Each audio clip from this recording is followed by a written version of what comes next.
செய்திச் சுருக்கம். நீதிமன்றத்தின் உத்தரவை செயற்படுத்த உரிய நடவடிக்கைகளை முன்னெடுத்தோம். இயலாமையை மறைத்துக் கொள்ள பிறர் மீது பழி சுமத்த வேண்டாம். காஞ்சன விஜயசேகர தெரிவிப்பு. யாழ் அரியாலை மனித எச்சங்கள் மீட்கப்பட்ட விவகாரம் விசாரணைகளுக்கு அரசாங்கம் ஒத்துழைப்பு வழங்கும். அமைச்சர் சந்திரசேகரன் தெரிவித்தார். சர்வதேச நாணய நிதியத்திடம் இருந்து 334 மில்லியன் டாலர் கடன் உதவியை பெறுகிறது இலங்கை.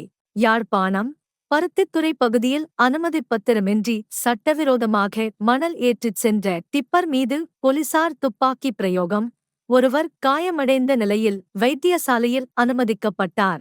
காசாவுக்கு உதவிப் பொருட்களை நிறுத்தியது இஸ்ரேல் போர் குற்றம் என ஹமாஸ் அமைப்பு கண்டனம். மீனவர் பிரச்சினை தொடர்பாக இந்தியா இலங்கை கூட்டு பணிக்குழு விரைவில் நடைபெறும். பாரதிய ஜனதா கட்சியின் மாநில தலைவர் அண்ணாமலை தெரிவிப்பு. வெள்ளை மாளிகையின் கண்ணியத்தினை கடைபிடிக்க தவறிய ஐலன்ஸ்கியின் உடை விவகாரம் பிரிட்டன் பக்கிங்காம் அரண்மனையிலும் பேசு பொருளாகியது.